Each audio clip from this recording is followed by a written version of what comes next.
हमारे चैनल को सब्सक्राइब करें और बेल आइकन दबाएं।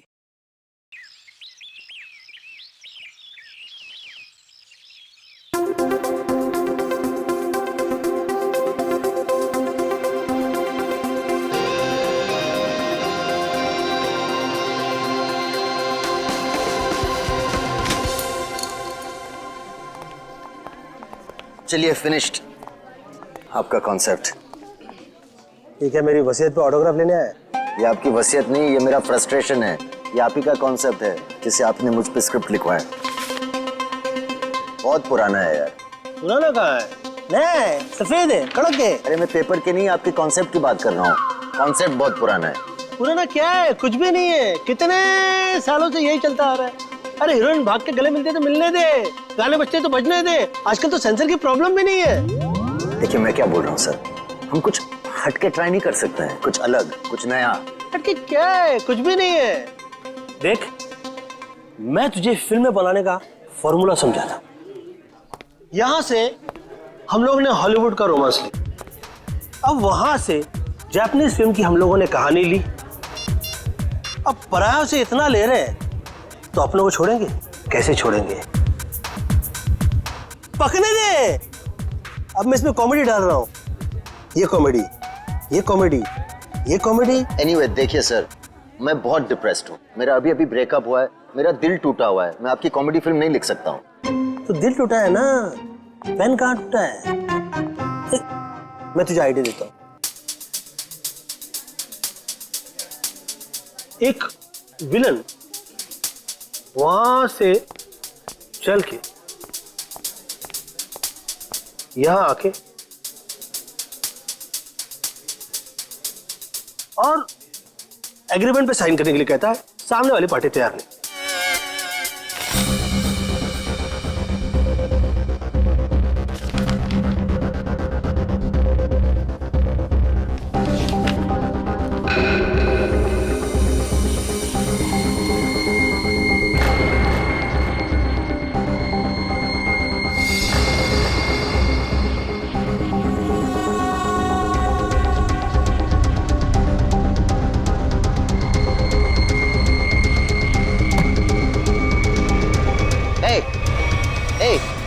क्या डाला तुमने उसके ग्लास में? हाँ, क्या डाला ग्लास में? रुको।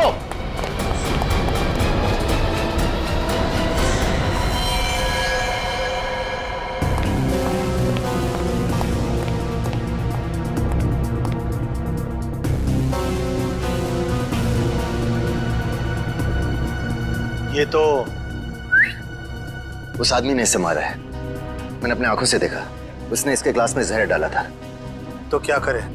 निकले? ऐसी सिचुएशन में सब एक ही काम करते हैं, सीआईडी को बुलाते हैं।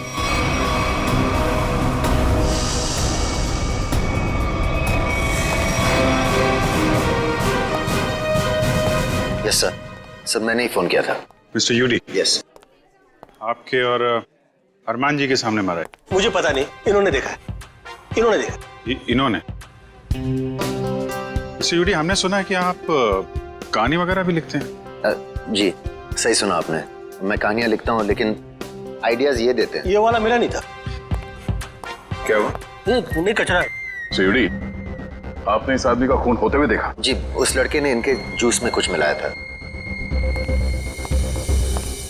ये लैपटॉप? उसी का है, छोड़ के भाग गया। भागते चोर की लंगोटी छोड़ गया? मतलब चोर निकल लिया, लंगोटी छोड़ गया। इसमें तो कुछ भी नहीं, खाली। कमाल है, हिम्मत तो देखो उसकी। इतने लोगों के सामने जूस में जहर मिला के मार डाला इसे, और फिर यहाँ से भाग भी गया। सर मैंने उसे पकड़ने की कोशिश की लेकिन वो... अरे राइटर पेन पकड़ सकते हैं, मुजरिम नहीं। छोड़िए, हम लोग निकले। हाँ, आप लोग जा सकते हैं, मगर जरूरत पड़ी तो आप दोनों को फिर मिलना पड़ेगा। मेरी तो नहीं पड़ेगी, शायद इनकी पड़ जाए। राइटर है, लिख के देगा। कल ही सर, हम लोग यूडी जी का फोन नंबर और एड्रेस लेके आते हैं।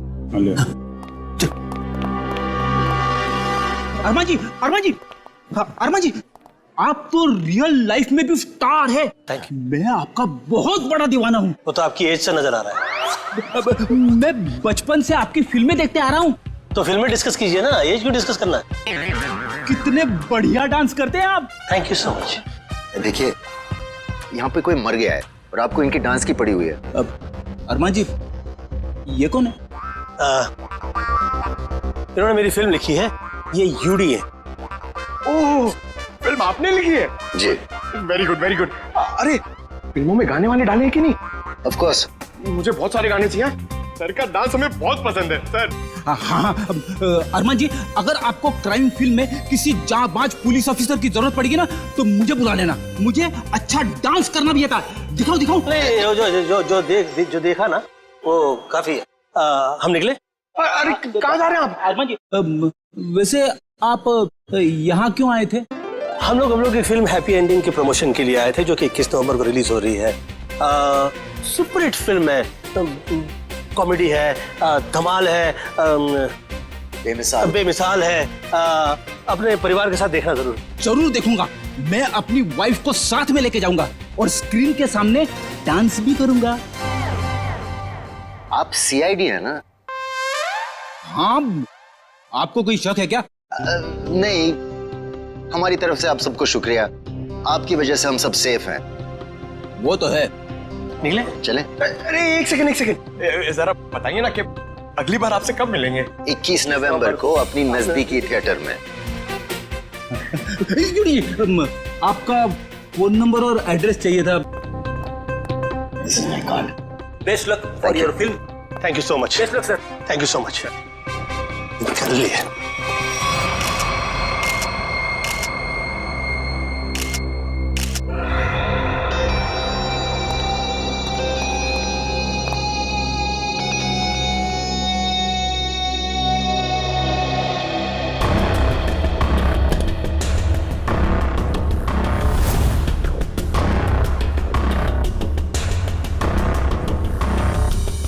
Parking ticket. प्रतीक, ये आदमी यहाँ होटल में ठहरा था या कहीं बाहर से आया? नहीं सर, ये हमारे होटल के गेस्ट नहीं है, कहीं बाहर से आया था। ये जो लड़का भागा है, उसका चेहरा तो देखा होगा ना आपने? हाँ सर, देखा है। उसका स्केच बनवाइए जरा। Okay sir. और ये पार्किंग टिकट है, मतलब किसी गाड़ी से आया था। देखो जरा। जी सर। इस पे जो गाड़ी का नंबर लिखा हुआ है ना? जी। देखो गाड़ी कहाँ पे है। जी सर। फ्रीडी, वॉचमैन से पता करो जो आदमी यहाँ से भागा था वो यहाँ से बाहर गया कैसे। Yes sir.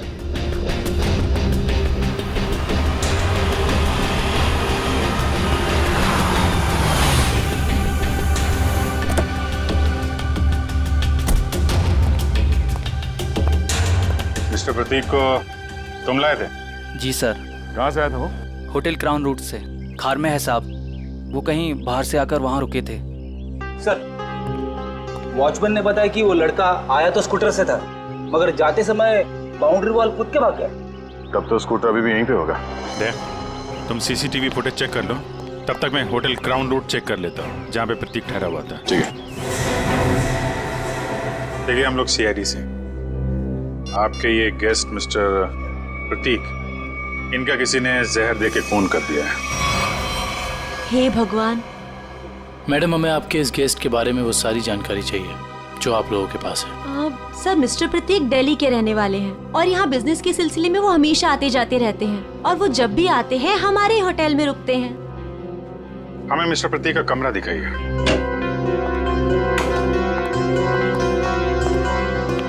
कमरा चेक कर लो जरा।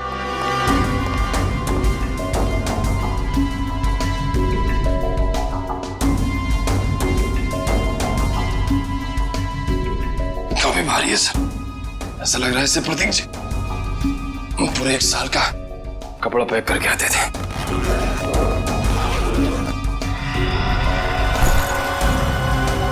बैग तो खाली है।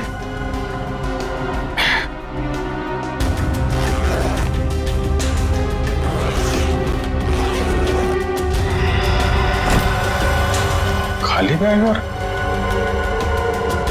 बैग तो भारी है।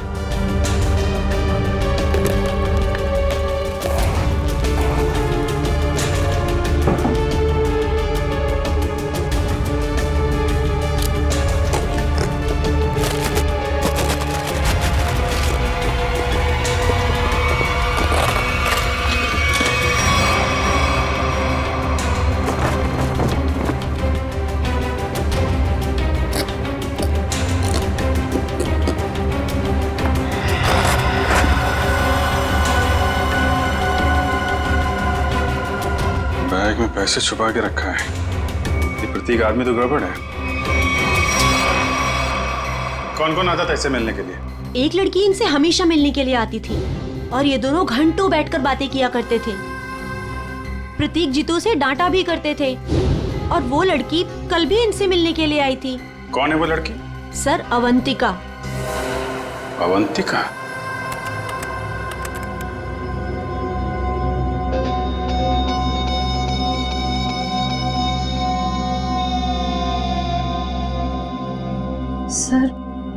सर वो स्कूटर काफी देर से वहीं पर है।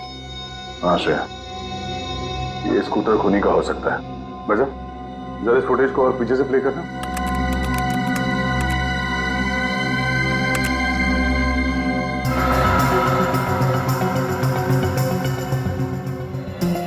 सर, यही वो आदमी। जरा पॉज करो।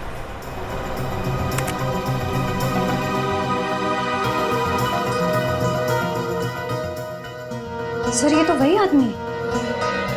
हाँ श्रेया, स्कूटर का नंबर लेकर आरटीओ से पता करो ये स्कूटर किसके नाम से रजिस्टर्ड है और उसका एड्रेस है क्या। तो आप दोनों साथ में रहते हो और वो यहाँ काम करता है? यस सर, यही काम करता है Ketan. Hello sir, welcome. Ma'am, हम लोग सीआईडी से और एक जांच के सिलसिले में यहाँ आए हैं। ये आदमी केतन यहाँ पे वेटर है ना? हाँ सर, ये तो केतन ही है। इस केतन ने एक आदमी को जहर देके मार डाला और अब फरार है। इसी की तलाश में हम लोग यहाँ पर आए हैं। लेकिन सर ये तो काम छोड़कर जा चुका है यहाँ से। पर केतन किसी का खून नहीं कर सकता। एक मिनट, वो कुछ दिन पहले काम छोड़ चुका है? हाँ मैम, ये एक दिन ड्यूटी के बीच में से ही चला गया था और फिर लौटकर आज तक नहीं आया। कहाँ चला गया वो? सर, एक लड़की थी, मतलब शायद है, उसके साथ गया था वो। कौन लड़की? सर, एक कस्टमर थी हमारी। करीब 1 महीने पहले से उसने हमारे कॉफी शॉप में आना शुरू किया था। वो रोज आती थी।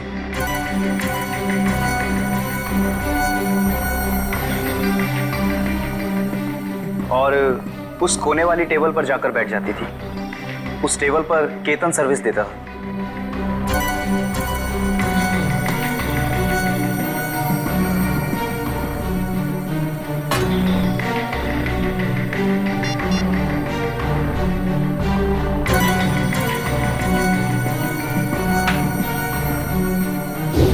सर, केतन ने उसका नाम भी बताया था हमको। क्या नाम बताया था लड़की का?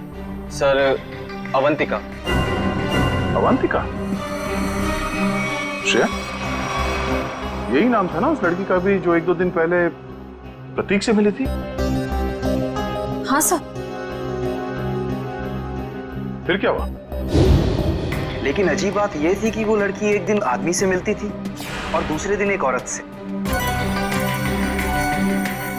दोनों से अलग अलग घंटों बातें करती थी, मगर कभी भी दोनों से एक साथ नहीं मिली वो। उन तीनों ने अचानक ही आना बंद कर दिया। अवंतिका की राह देखते देखते केतन निराश हो गया। किसी काम में उसका मन ही नहीं लगता। Ketan, what's wrong with you? तुम्हें हो क्या गया अचानक? तुम ना ही तो पहले की तरह सर्विस देते हो और ना ही ऑर्डर ठीक से लेते हो। और तो और तुम उस टेबल पर लोगों को बैठने से मना क्यों करते हो? Sorry ma'am. देखो, सॉरी वॉरी यहाँ नहीं चलेगा। तुम्हें काम करना है तो ठीक से करो, वरना छुट्टी लो।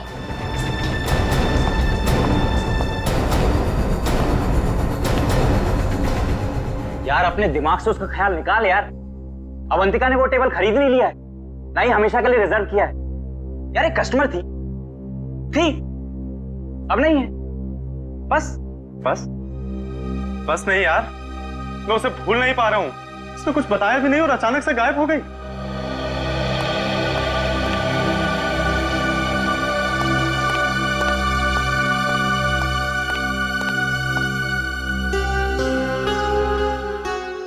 और सर, तभी कैफे के बाहर कोई आया और केतन उसे देख के तुरंत बाहर चला गया। क्या हालत क्या बना रखी है तुमने? शायद वो अवंतिका ही थी, शॉल से अपना चेहरा छुपाए हुए। और केतन सब कुछ छोड़कर उसके पीछे भाग गया। अच्छा, उस आदमी और औरत के बारे में आप लोग कुछ बता सकते हैं जो अवंतिका से मिलने आते थे? नहीं सर, उनके बारे में हम कुछ नहीं जानते। देखिए, हमें इस कॉफी शॉप के अंदर की बाहर की सारी सीसीटीवी फुटेज चाहिए जब से अवंतिका यहाँ आती थी। श्योर मैम, मैं अरेंज करवाती हूँ।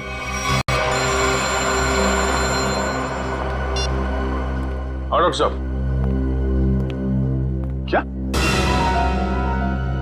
क्या बात कर रहे हैं सर आप? पर ऐसे कैसे हो सकता है? ठीक है सर, मैं एसीपी साहब से बात करता हूं।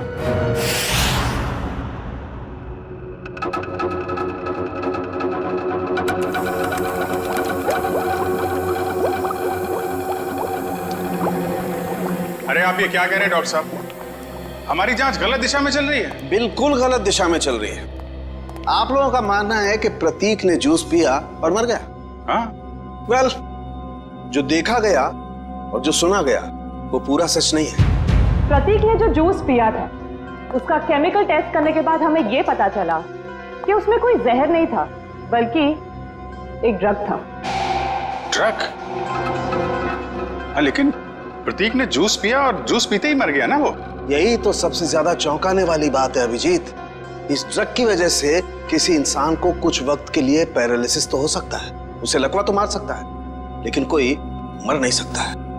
तो फिर इसकी मौत हुई कैसे? अभिजीत, प्रतीक का खून प्रतीक के खून नहीं किया है। लो, फिर शुरू हो गए पहली पे पहली। अरे साफ साफ बताइए ना सर। साफ साफ बताता हूं, आओ मेरे साथ, आओ।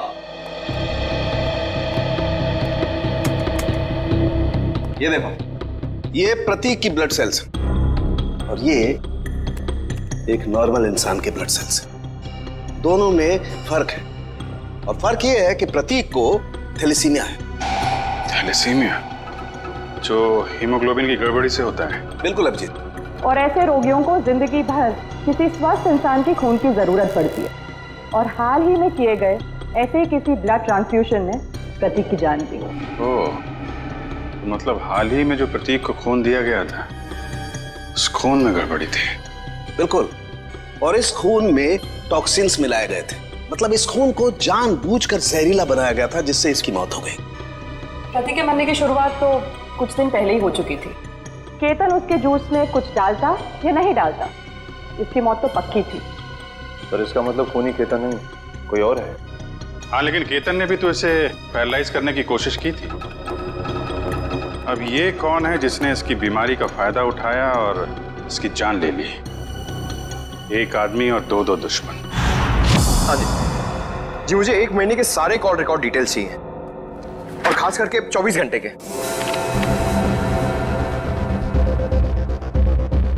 केतन का फोन आखिरी बार जामवार में ट्रेस हुआ था सर। जामवार? तो ये केतन मुंबई से बाहर निकल चुका है? हाँ सर, और सर उसके कॉल रिकॉर्ड्स। सर ये देखिए, सबसे पहले उसने अपने कॉफी शॉप वाले दोस्त ऋषभ को फोन किया, उसके बाद अवंतिका को, मगर अवंतिका का फोन ऑफ आ रहा था। और फिर सर उसने महाराष्ट्र के जामवार में किसी मनन को फोन किया। मनन? अभिजीत, मतलब इस केतन को जामवार से उठाना पड़ेगा, वही बताएगा अवंतिका कहाँ छुप कर बैठी है। और फिर ये भी पता लगाना चाहिए इन दोनों का क्या संबंध है उस कॉफी शॉप वाले औरत और आदमी के साथ।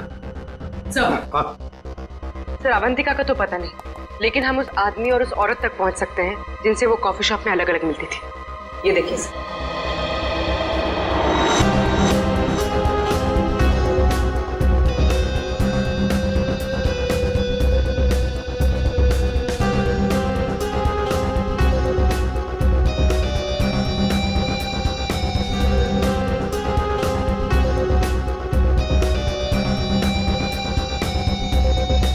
ये लोग तो काफी अमीर दिखते हैं सर, फिर भी यहाँ आने के लिए अपनी कार की बजाय टैक्सी का इस्तेमाल किया है। वही तो अभिजीत, एक टैक्सी के नंबर प्लेट से उनके ड्राइवर्स का पता चल जाएगा, और ये ड्राइवर्स हमें बताएंगे इस अमीर आदमी और औरत के बारे में। क्या गलती की साहब, मुझे क्यों बुलाया है? देखो, तुम लोगों से कोई गलती वलती नहीं हुई, कोई भी गलती नहीं हुई। बस हम सिर्फ कुछ जानना चाहते हैं। ये देखो, ये औरत और ये आदमी क्या इन लोगों को तुमने कभी देखा है? तुम जानते हो इन्हें? ये दोनों भी पिछले महीने कुछ दिनों तक ग्रैंड मोटर्स होटल में आते जाते रहते थे। ये आदमी, इसे तो मैं जानता हूँ। ये तो एक बार मेरे टैक्सी में बैठा था। कौन है ये? कहां से बैठा था तुम्हारे टैक्सी में? कौन है ये साहब, मैं नहीं जानता हूँ, लेकिन पिछले महीने जुहू सर्कल पे एक कॉलोनी से इसे मैंने उठाया था सुबह सुबह। इसके पास 1000 रुपया था साहब। मेरा भाड़ा 390 रुपया था। मैंने इसे 600 रुपया वापस कर दिया, लेकिन ये 20 मिनट तक 10 रुपए के लिए बकबक करता रहा। फिर बाद में मैंने साहब इससे 10 रुपया लेके उसको दिया था। हाँ सर, याद है। अभी तक इसने 10 रुपए दिए भी नहीं मुझे। कुछ बता सकते हो ये रूम में कहाँ रहता है? ये तो मालूम नहीं है साहब, लेकिन जाते जाते इसने कहा था कि मेरा तो इधर रोज का आना जाना है। अगर ऐसे ही मैं 10-10 रुपए डेली छोड़ता जाऊं तो महीने का 300 रुपया हो जाएगा। पैसे वाला आदमी था साहब, लेकिन 10 रुपया के लिए बहुत चिक किया साहब, बहुत चिक किया एकदम। ठीक है, चलो हमारे साथ।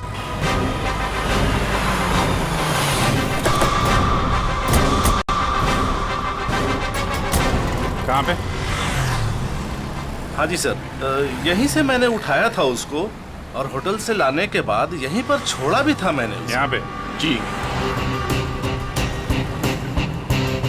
यहीं आसपास कहीं रहता होगा। आसपास चेक करो, पूछो लोगों से।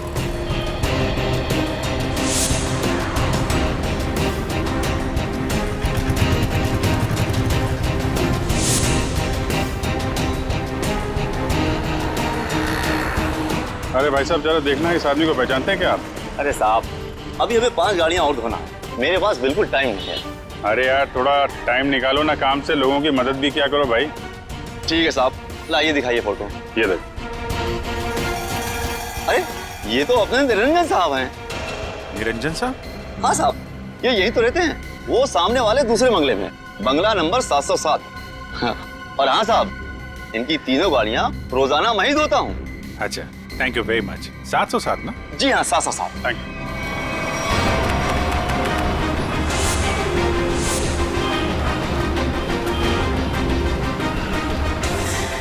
मेरे पतिदेव मुझे बीच मांझधार में छोड़ के चले गए। आखिरी बार भी उनको देखना मेरे नसीब में नहीं रहा। श्रुति जी, आपके साथ जो कुछ भी हुआ बहुत बुरा हुआ, इस बात का दुख है हमें, लेकिन आपसे कुछ जानकारी चाहिए थी। जी पूछिए। प्रीति जी, हमें आपके पति के सूटकेस में छुपा कर रखे गए 15 लाख रुपए मिले हैं। आपको कुछ पता है इन पैसों के बारे में? उन्होंने ये पैसे क्यों छुपा के रखे? मुझे कुछ नहीं पता। ठीक है, कोई बात नहीं, हम पता लगा लेंगे। क्या हम उनका कमरा देख सकते हैं? जी उधर। अच्छा। सरस्वती जी, आप इन दोनों में से किसी को पहचानती हैं?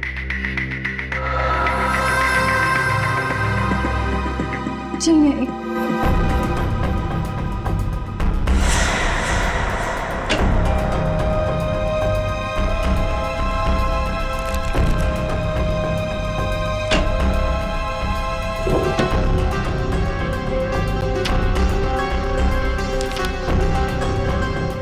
ये प्रतीक ऐसा क्या काम करता था कि अलग अलग अकाउंट से इतने सारे पैसे आए यहाँ पे?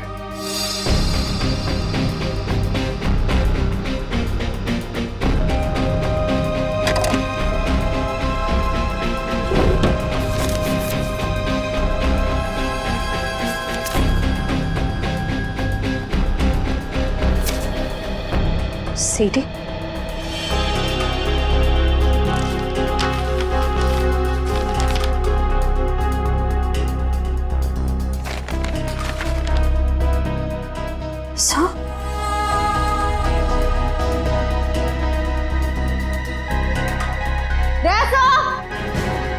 आशा, ये देखिए,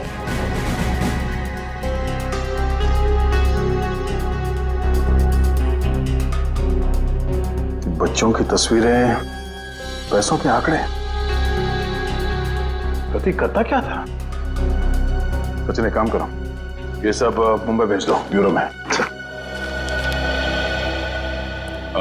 श्रुति जी, आपसे एक और सवाल करनी थी। क्या आपको ये बात मालूम थी कि आपके पति को थैलेसीमिया नाम की बीमारी थी? जी हाँ। और इस बीमारी के पेशेंट को कुछ दिनों में अपना खून बदलना पड़ता है। तो आखिरी बार आपके पति ने कौन से हॉस्पिटल में अपना खून बदला था? यही दिल्ली में सिटी हॉस्पिटल। ओह, सिटी हॉस्पिटल। मिस्टर निरंजन, आप ये पूछें कि हम लोग कौन हैं और यहाँ किस लिए आए हैं, तो आपको बता दें कि हम लोग सीआईडी से हैं और आपसे कुछ पूछताछ करने आए हैं। सीआईडी? लेकिन मुझसे क्या जाना है आपको? कौन है निरंजन? विशाखा, ये लोग सीआईडी से हैं और लगता है हमारे बारे में काफी कुछ जानते हैं। जी हाँ, और अब ये जानना चाहते हैं कि ग्रैंड मोटर्स के कॉफी शॉप में आप दोनों अवंतिका से मिलने अलग अलग जाते थे और यहाँ एक साथ दिख रहे हैं, क्या मजा है? माफ कीजिएगा सर, लेकिन हम बाहर किसी से अलग अलग मिल लिए तो उसमें ऐसा कौन सा पहाड़ टूट गया कि सीआईडी हमारे घर तक पहुंच गई? किसी से नहीं, अवंतिका से। हमें शक है कि दिल्ली के एक बिजनेसमैन मिस्टर प्रतीक के खून में उसका हाथ है। नहीं नहीं, अवंतिका कभी ऐसा नहीं कर सकती। बहुत विश्वास है आपको अवंतिका पे? आखिर वो हमारी बेटी है। आप दोनों पति पत्नी हैं? जी, वो दरअसल मेरी और निरंजन की अनबन होने के बाद हम दोनों अलग रहने लगे थे, तो अवंतिका हमें साथ लाने के लिए ही कॉफी शॉप में लेके आती थी। अभी कहाँ है अवंतिका? जी, वो घर पर ही है, लेकिन आप लोगों की कुछ मदद नहीं कर सकती। हमें अवंतिका से मिलना है। आइए।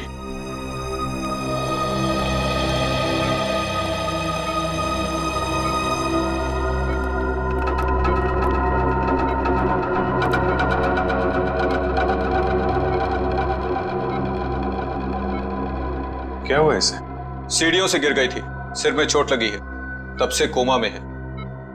डॉक्टर्स ने कहा है कि कुछ महीनों में इसे होश आ जाएगा, इसीलिए इसे हम घर ले आए और घर से ही सारा ट्रीटमेंट चला रहे हैं। नर्स मिशा इसकी देखभाल के लिए पूरे दिन घर पर ही रहती है। मिशा, कैसी हालत है अवंतिका की? सर, अभी तो कुछ कह ही नहीं सकते कि इन्हें कब होश आएगा। अब तो अवंतिका में सिर्फ जान बची है, मगर शरीर और दिमाग पूरी तरह नाकाम है। अब इस केतन को ढूंढना ही पड़ेगा।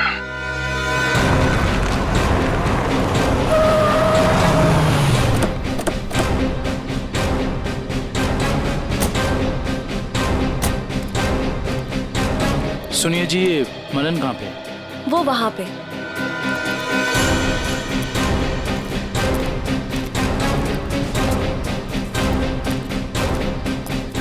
ये मनन। हाँ जी, आप कौन? जरा केतन को बुलाओ, उससे मिलना है। कौन केतन? यहाँ कोई केतन नहीं रहता। देखो, केतन ने तुम्हें आखिरी फोन किया था, इसलिए तुम्हारे तक पहुंचे। अब अगर झूठ बोलोगे तो तुम्हें भी साथ में ले जाएंगे। कहाँ ले जाएंगे? वहीं जहाँ बिगड़े हुए लोग ठीक किए जाते हैं, मुजरिमों की मरम्मत की जाती है। अगर केतन यहाँ पे निकला तो उसको छुपाने के गुनाह में तुम्हारी भी मरम्मत हो जाएगी, समझे तुम? नहीं नहीं साहब, ऐसा मत कीजिए। वो अंदर छुपा है, उसके चक्कर में मैं नहीं फंसना चाहता।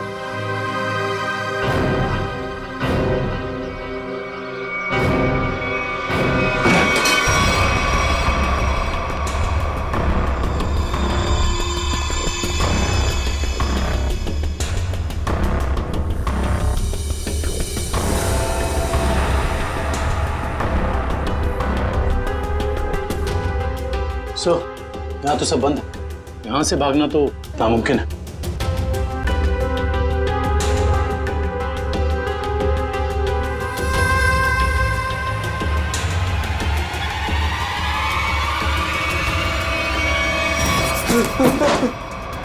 आगे बता रहा, आगे बता रहा साहब, मैंने सब बातें सुन ली आपकी। अगर आप आगे आए तो मैं खुद को मारूंगा साहब। अरे वाह, वहां दिन दहाड़े होटल में जूस में ड्रग मिला के आदमी को मारने की हिम्मत है तुम में। और यहाँ इतने डर गए हो कि खुदकुशी कर रहे हो? हाँ? नहीं साहब, मैंने नहीं मारा साहब, मैंने उसे नहीं मारा। उसने कहा था उस दवा से प्रतीक कुछ दिनों के लिए कुछ भी नहीं कर पाएगा, पैरालिसिस हो जाएगा उसे। हाँ, ये तो तुम सही कह रहे हो। अब ये भी सही सही बता दो कि किसने कहा था। देखो केतन, अगर कातिल को पकड़वाने में तुमने हमारी मदद की तो तुम्हारी सजा कम भी हो सकती है, हैं?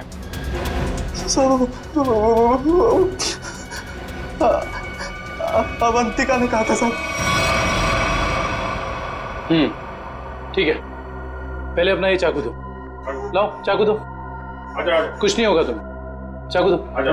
लाओ लाओ। अब आजा। आ जाओ।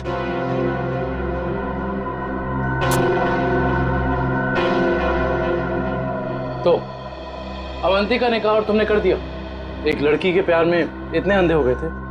साहब, अवंतिका को बहुत बुरी तरह मारा था प्रतीक ने, मुझसे उसका दुख देखा नहीं गया, इसलिए उसकी मदद करने का फैसला कर लिया साहब, और नौकरी की परवाह किए बिना उसके साथ निकल गया साहब। देखो केतन, मुझे पता है कि तुम मुझे बहुत पसंद करते हो, पर इस वक्त मैं बहुत अकेले हूँ और सिर्फ तुम ही मेरी मदद कर सकते हो। प्लीज मना मत करना। प्लीज आप रोइए मत, मुझे बताइए क्या कर सकता हूँ मैं आपके लिए। एक आदमी है प्रतीक, मुझे उसके चंगुल से बचा लो, वरना तुम इस अवंतिका को हमेशा के लिए खो दोगे। मैं आपको कुछ नहीं होने दूंगा। ये रहे मेरे पापा के जायदाद के कागजात, इसे प्रतीक को दे देना, और इसे भी। से प्रतीक जूस पीते नीचे गिर पड़ा तो मुझे लगा अवंतिका ने मेरे हाथों से जहर दिलवाकर मरवा दिया साहब। मैं डर गया साहब, मैं डर के वहां से भाग गया साहब। उसके बाद अवंतिका ने कभी मेरा फोन नहीं उठाया साहब, नहीं मुझे कभी फोन किया। अवंतिका ने धोखा दिया साहब मुझे।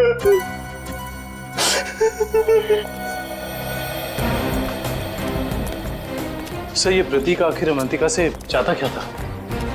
ये तो तय है कि दोनों के संबंध ठीक नहीं थे, लेकिन असली कहानी क्या है ये तो अवंतिका के होश में आने के बाद ही पता चलेगा।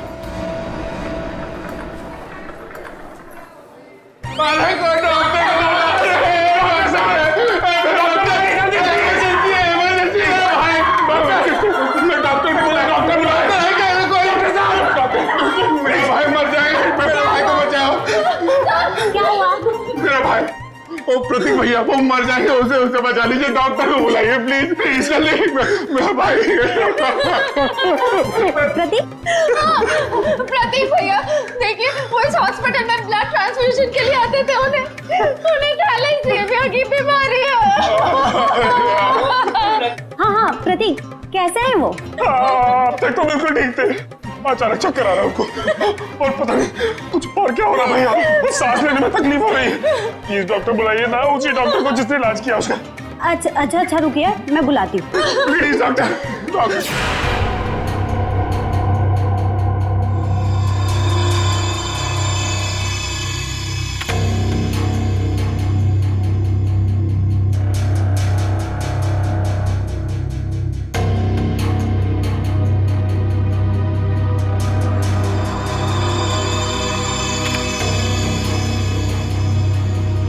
प्रतीक ने इन बच्चों की फोटो काफी संभाल के रखी थी। सर, प्रतीक ने ऐसा किया क्यों होगा? कुछ तो खास है इन बच्चों में, वरना इतने सारे बच्चों की फोटो हैं छुपा के नहीं रखता वो। सर, वो पेशेंट प्रतीक, उसके रिश्तेदार आए हैं, उसकी तबीयत खराब है, वो आपसे फिर से इलाज कराना चाहते हैं। सर, इन सारे बच्चों के बारे में बहुत ही खास बात पता चली है। वो क्या? सर, ये सारे बच्चे 1997 और 2001 के बीच गायब हो गए थे।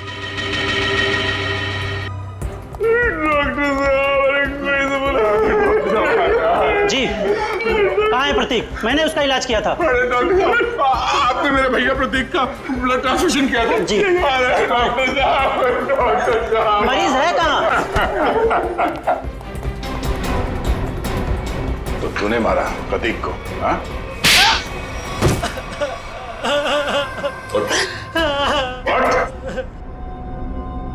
कौन है आप लोग? सीआईडी। अब फटाफट पकना शुरू कर, वरना बताता हूँ। मेरे पास एक आदमी का फोन आया था। उसने मुझसे कहा प्रतीक को जहर मिला हुआ खून देना है जिससे वो मर जाए। इसलिए मैं... शर्म नहीं आती तुम्हें? एक डॉक्टर होके तुमने मरीज का खून किया। सॉरी, वो गलती हो गई। उस आदमी ने कहा था कि मिशा नाम की औरत आएगी और इस काम के बदले अच्छा खासा रकम देगी, तो मैं लालच में आ गया। ओह, मिशा। नर्स मिशा इसकी देखभाल के लिए पूरे दिन घर पर ही रहती है। ओह नो, ये मिशा अभी अवंतिका की देखभाल कर रही है। चलो।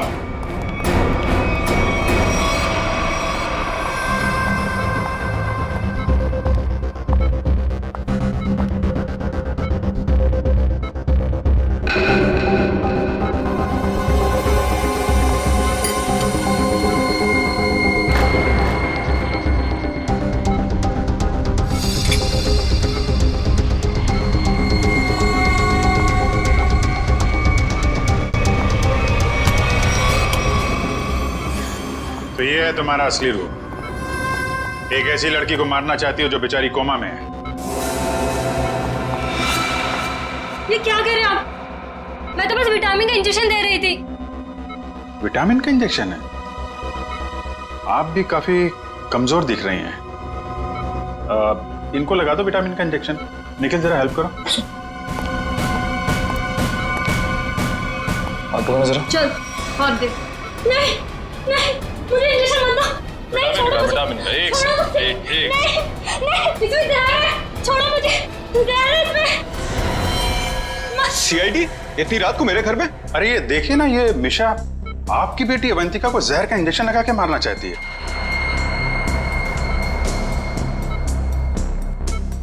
आपकी बेटी अवंतिका आपकी बेटी?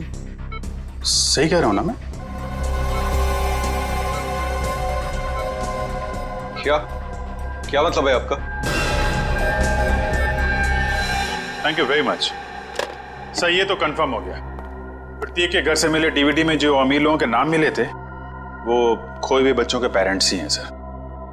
और ये जो नाम के आगे करोड़ों के आंकड़े लिखे हैं ये उनकी संपत्ति के डिटेल्स हैं। तो फिर अभिजीत, ये प्रतीक इस लिस्ट को लेकर क्या कर रहा है? पूरी काम करो, पेरेंट्स की लिस्ट में से किसी भी एक पेरेंट को फोन लगा अभी। सर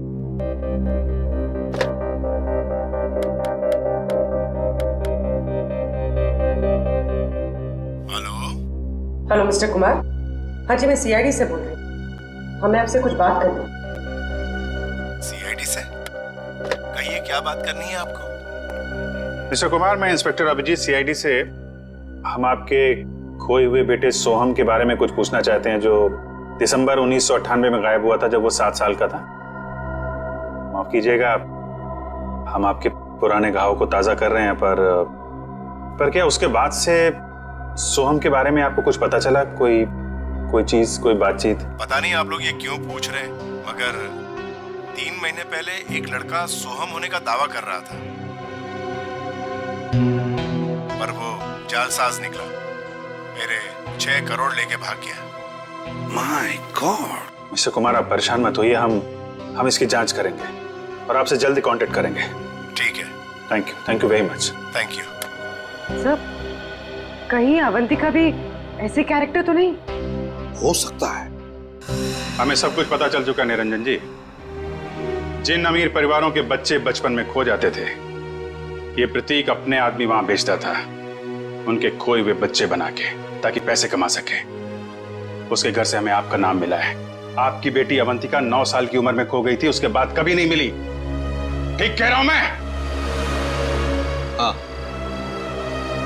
हाँ, मुझे शुरू से मालूम था कि ये लड़की मेरी अवंतिका नहीं बल्कि रीता है, लेकिन इसे झुटलाने का कोई सबूत नहीं मिल रहा था मुझे। एक दिन मैंने इसका पीछा किया। जब सच्चाई सामने आई तो मेरे पैरों तले से जमीन खिसक गई।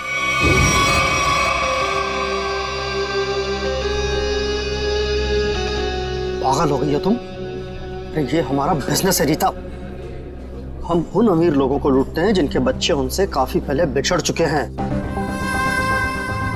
कुछ देर के लिए नकली सही, लेकिन उनको उनका बच्चा तो मिल जाता है ना, और हमें उनकी दौलत। प्रतीक जी मुझे माफ कर दीजिए, मुझसे अब और ये नाटक नहीं होगा। कैसे नहीं हो सकता? 55 करोड़ रुपए का प्लान है। इस तरह अगर तुम बीच में छोड़ के चली गई तो अरे किए कराए तो पानी फिर जाएगा।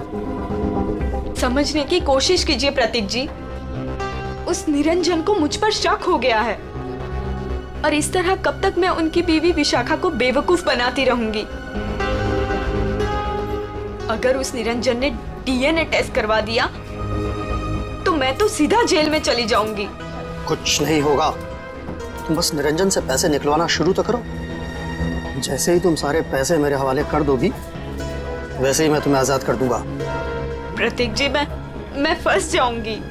मेरे अगले ट्रिप तक अगर तुमने मुझे 15 लाख रुपए निरंजन से लाकर नहीं दिए ना, तो इस बार भी तुम मेरे हाथों बहुत बुरी तरह मार खाओगी, समझे तुम? मेरी भावनाओं के साथ खिलवाड़ किया था प्रतीक और इस रीता ने। मुझे लूट कर बर्बाद करना चाहते थे।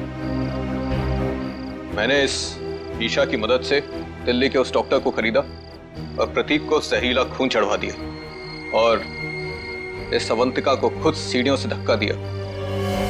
वो मरी तो नहीं, लेकिन कोमा में चली गई। आपके साथ जो हुआ बहुत बुरा हुआ, लेकिन आप कानून की मदद लेने के बजाय खुद मुजरिम बन गए। अब आपको और इस मिशा को जेल जाना होगा, अपने गुनाहों की सजा भुगतने।